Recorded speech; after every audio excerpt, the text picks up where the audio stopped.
नमस्कार दोस्तों, स्वागत है आपका शिल्पी हिस्ट्री चैनल में। क्या आपने कभी सोचा है कि भारत के दक्षिणी छोर पर समुद्र की लहरों के बीच एक ऐसी भूमि है जहां शिव और राम आमने सामने खड़े थे।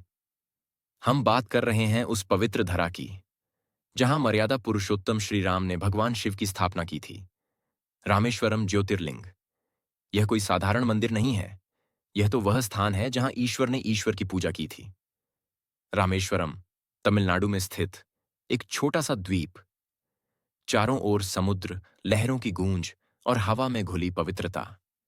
यही वह स्थान है जहां रावण वध के पश्चात राम को ब्रह्महत्या का दोष लगा और उस दोष से मुक्त होने के लिए राम ने स्वयं भगवान शिव की आराधना करने का निश्चय किया। हनुमान को भेजा गया कैलाश पर्वत शिवलिंग लाने के लिए, लेकिन मुहूर्त निकला जा रहा था।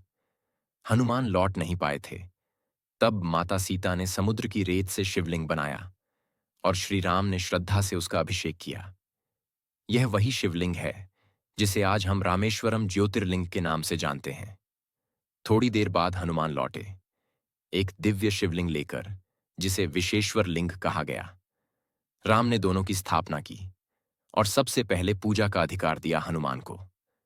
आज भी जब कोई इस मंदिर में प्रवेश करता है तो पहले दर्शन होते हैं हनुमान जी के, फिर शिव जी के। रामेश्वरम केवल एक ज्योतिर्लिंग नहीं है, यह राम की भक्ति, हनुमान की सेवा और शिव की कृपा का संगम है। रामेश्वरम मंदिर केवल एक तीर्थ नहीं, बल्कि भारत की स्थापत्य कला का चमत्कार है।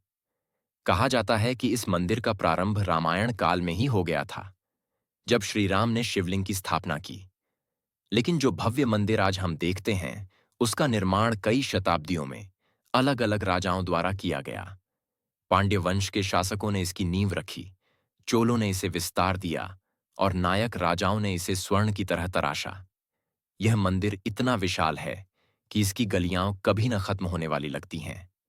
यहाँ के प्रसिद्ध 1212 स्तंभों वाला गलियारा विश्व का सबसे लंबा मंदिर कॉरिडोर माना जाता है।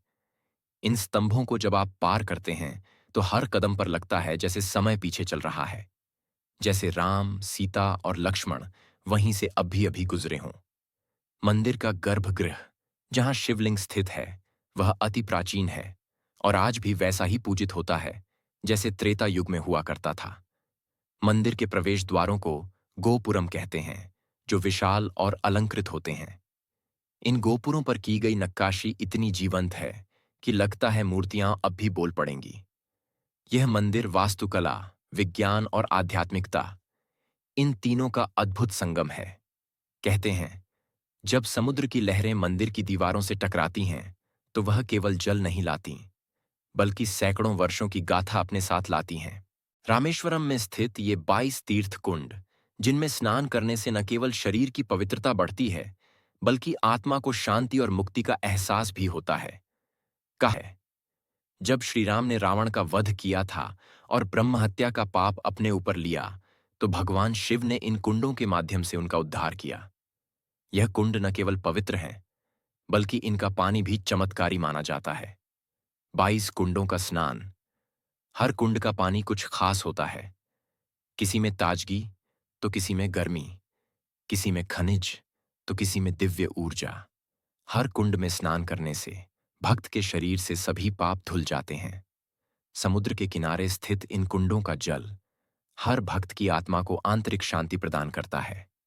मंदिर के आंतरिक गर्भगृह में जाने से पहले इन 22 कुंडों का स्नान एक धार्मिक अनुष्ठान है, जो हर भक्त को शुद्ध करता है और उसे दिव्य अनुभूति का अनुभव कराता है।